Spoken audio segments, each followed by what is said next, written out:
أعوذ بالله من الشيطان الرجيم بسم الله الرحمن الرحيم. C'est une sœur qui est dans sa voiture, qui rentre chez elle.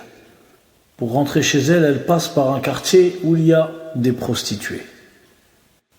Elle voit une de ces femmes titubée. Elle avait l'air de rentrer chez elle.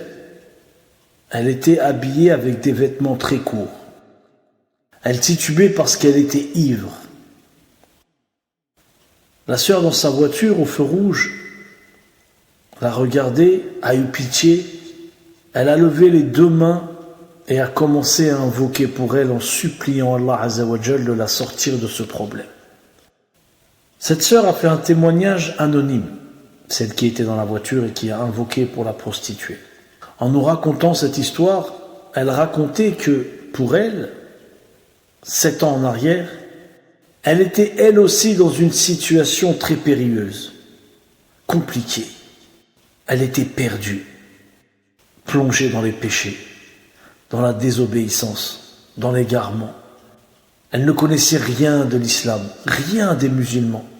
Mais elle se souvient juste qu'un homme avec une barbe l'avait regardée et qu'il avait les deux mains levées. Un homme dans sa voiture qui portait une barbe, qui avait l'apparence d'être un musulman. Elle l'a vu lever ses deux mains, il l'a regardé et elle savait qu'il était en train de dire des choses parce qu'elle voyait ses lèvres bouger. Elle ne savait pas exactement ce qu'il était en train de faire avec ses deux mains levées et elle voyait ses lèvres bouger et cet homme, ce frère, ce croyant, en même temps qu'il faisait ses doigts, il l'a regardé. Ce souvenir est resté gravé en elle, parce qu'Allah a voulu qu'elle se souvienne de cela, de ce moment, de cet instant. Elle n'était pas ivre, elle, contrairement à l'autre. À ce moment-là, elle n'était pas ivre, mais elle était dans une situation très honteuse. Vous comprenez ce que je veux dire? Par la suite, elle s'est libérée de tout cela. Elle a changé de vie, totalement. Elle a eu des enfants, alhamdoulilah. Elle a goûté à la vie heureuse. Bien sûr, elle a continué à avoir des épreuves comme tout être humain sur terre. Mais comparé à sa vie d'avant, qui était une vie pleine de mensonges, de douleurs, ce n'était pas comparable. On ne compare pas le jour et la nuit. Les deux ne se mélangent pas. La nuit chasse le jour et le jour chasse la nuit. Tout ça pour vous dire, si j'ai un conseil à vous donner, ne jugez pas. Ne jugez pas les gens que vous croisez dans la rue parce que celle-ci est comme ça, parce que celui-ci est comme ça, il est ivre, il titube, il a une bouteille d'alcool dans les mains. Vous ne connaissez pas l'avenir. Et peut-être que vous aussi, vous étiez auparavant dans des situations très compliquées. Et des gens ont fait des doigts pour vous, des invocations pour vous, des gens qui ne vous connaissaient pas, qui ont éprouvé de la pitié pour vous. Ils ont voulu le bien pour vous, vous leur avez fait mal au cœur. Et peut-être que ces gens-là, vous ne les avez même pas remarqués. Par Allah, il y avait un homme un jour, lorsque j'étais jeune, dans le métro, dans Paris, cet homme était sous héroïne. Et il pleurait, et il pleurait, il pleurait, il pleurait. Il pleurait et il suppliait Dieu de le sortir de cette situation. Il avait l'air d'être un homme coincé. Il répétait qu'il ne voulait pas de cette vie, qu'il voulait s'en sortir, mais que c'était plus fort que lui. Cet homme m'a marqué, subhanallah. Vous voyez, parfois les gens ne sont pas ce qu'on pense. Il ne faut pas juger hâtivement. Cette sœur qui était au feu rouge, elle-même, elle était dans une situation très périlleuse, plusieurs années derrière. Et en voyant cette prostituée, elle s'est dit, je vais faire comme le frère a fait pour moi. Parce qu'une fois qu'elle est rentrée dans l'islam, elle a compris ce que cet homme était en train de faire pour elle lorsqu'il a levé les deux mains. Et je vous jure par Allah que ces histoires sont vraies et qu'elles existent. Le monde est vaste. Les gens sont nombreux, les situations sont nombreuses.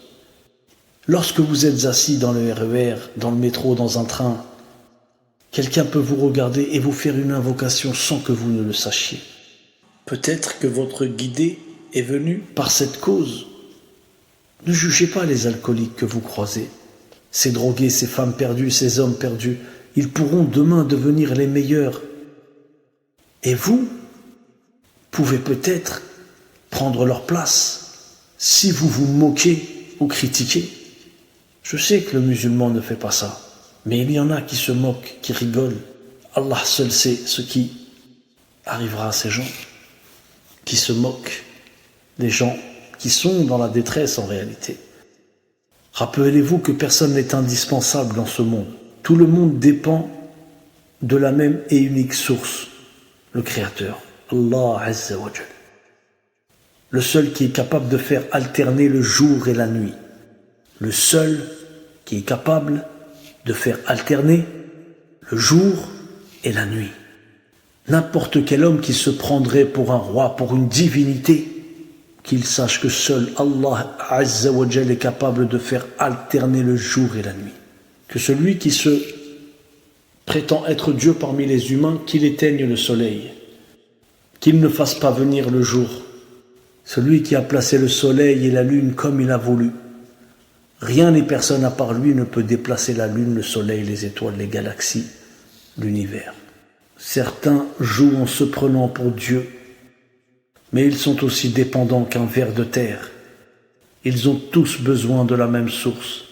Rien au monde ne garantit que celui qui est parti dormir puisse se réveiller le lendemain, même celui qui se prend pour Dieu. Le plus riche de cette terre, le plus puissant des humains, ne peut avoir cette garantie. Souris à celui qui est dans la difficulté, dans le besoin, dans le péché. Ne le juge pas, ne le méprise pas, ne le rejette pas. Lève tes mains pour lui, et voilà que tu auras accompli quelque chose de merveilleux, quelque chose de grand. Les meilleures choses sont parfois celles que l'on ne soupçonne même pas. Allahu Akbar, Allahu Akbar.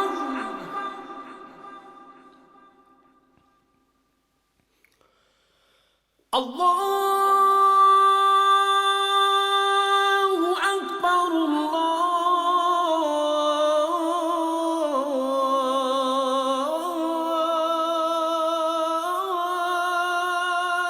Akbar.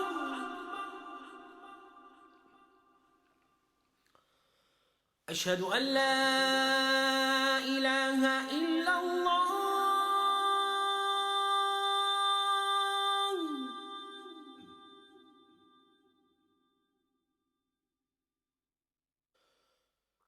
أشهد أن